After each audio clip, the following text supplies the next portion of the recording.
In this video, we're gonna explain quadratic equations. So your equation might come in three different forms. You might have an equation that looks like this, equals x squared plus 1. Or you might find an equation that looks like this, 3x squared minus 2x is equal to 0. Or it might look like this, x squared minus x minus 6 equals 0. So these, we call them quadratic equations because the powers of x is 2, but these three are different in the sense that in the first one you only have x squared and a number. In the second one you have x squared and x, but you don't have numbers. And in the third one you have x squared and x and a number. So for each one of these, they're going to be solved in a different way. So when you have x squared only and a number, then I want to isolate the x squared or make it on one side and put the numbers on the other hand side. So this is going to be 7 plus 1. And then 3x squared minus x squared is going to be 2x squared, and this is going to be equal to 8. And then you can divide both equations by 2, so you're going to get both sides by 2, so you're going to get x squared is equal to 4. And since x squared is equal to 4, then the square gives you a positive or negative of root 4. You take root of both sides, but since you have a square, you give you positive or negative, so the answer is going to be positive or negative 2. So when you have x squared or a number, you just bring the x squared on one side and the number on the other hand side. Now for the second one, if you have x squared and x without a number, you always want to take x as your common factor. So if you take from this x as your common factor, you'll end up 3x squared. If you take x, you'll end up with 3x.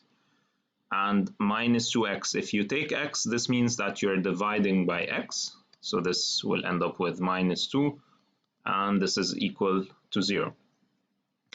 Now we have, if you have two numbers multiplied by each other give you 0, okay, if m multiplied by n is equal to 0, so m could be alone 0 or n could be alone 0.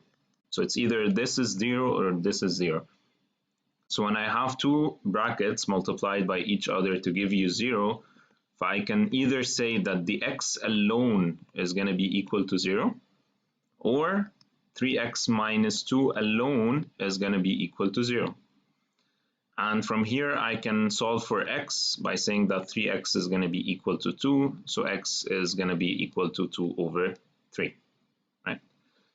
So this is where the case where you have x squared and x only. Remember that you can always take x as your common factor. Now for the last one, you have x squared and x and a number. So the way we do this is by factorization. So if you want to know how to factorize, think about the expansion. If you have x plus 2 multiplied by x minus 4, so how do you expand this? You multiply x by x, which gives you x squared, x by minus 4, which is minus 4x, 2 by x, which is 2x, and 2 by minus 4, which is negative 8. And then you collect these two terms, so you're going to get x squared minus 4x plus 2x, so this is minus 2x, and then you have minus 8 at the end. So you can see that the last number you get here, the negative 8, it's simply the multiplication of the 2 and the negative 4. So when you multiply 2 and negative 4, the numbers you have in the bracket, you get the last term here. And the term in the middle, which is the negative 2, you get it by the addition of the terms.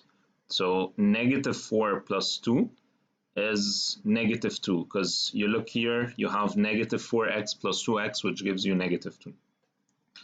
So this means that the last number is simply the product of the terms, and the term in the middle is the sum of the numbers that you have. So when I want to factorize this into two brackets, of course, if this is x squared, then you get it x multiplied by x.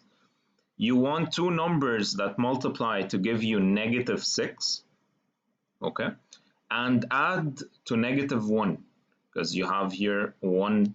If it's just negative x, it's negative 1x. So if this is negative, if the product of two numbers is a negative number, so this means that one must be positive and the other must be negative, because two positives, when you multiply them, either give you a positive, and two negatives is going to give you a positive as well. So if you want the multiplication to give you negative, then one must be positive and the other must be negative. So I want two numbers that multiply to 6 and add up to 1. I look at the factors of 6. So you have 6 and 1 and 3 and 2. If I want them to add to 1, I look for the numbers that have a difference of 1, right?